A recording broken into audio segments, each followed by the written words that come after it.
In this video, you will learn how to successfully install your Vacuubond flooring. Here are the tools that you will need. Before you begin, your flooring must be on site and acclimated to a temperature between 60 and 80 degrees Fahrenheit for a minimum of 48 hours. It is also very important that you properly prepare your subfloors by applying Vacuubond primer.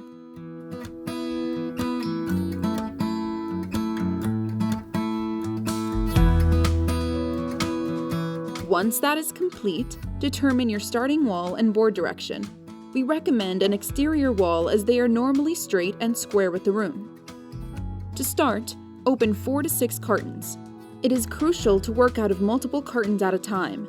To ensure variety in color and lengths for an aesthetically pleasing installation, select the boards you wish to install first, and determine the sequence and structure you would like them to be placed. Make sure to use different lengths at random and avoid recognizable patterns, like stairs or an H shape, to maintain a natural appearance. It is important to make sure to leave half an inch around the perimeter of the floor to save room for expansion. Do this by marking the distance from your starting wall that is half an inch wider than the width of 2 boards, and create a chalk line. The additional half inch is required for the expansion space. When you begin your installation, use this diagram for your first 2 rows to ensure a proper starting sequence. Take your first board and remove the paper from the back. Place the board according to the previous diagram, making sure to line up the tongue of the board with a chalk line. Walk heel to toe across the length of the board to expel the air from under the board and create the Vacuubond suction. Next, place your second, third, and fourth board in the order of the diagram. A crowbar can be a helpful tool to wedge the first row into place.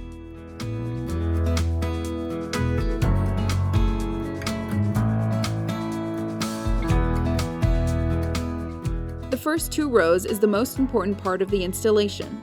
Take your time and make sure your boards are properly square.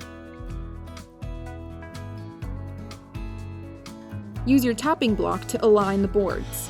Make sure that they are all square before you walk heel to toe across them to expel the air from under the board and create the Vacuubond suction.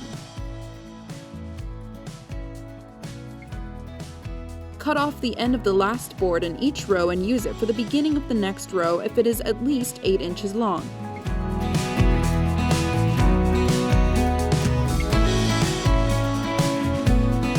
Make sure that the end joints are at least 12 inches from the end joint in the row before it.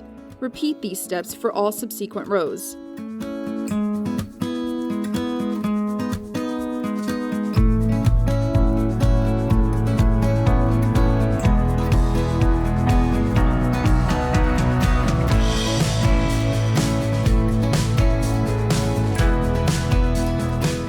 Congratulations! You have now completed your Vacuubond flooring project.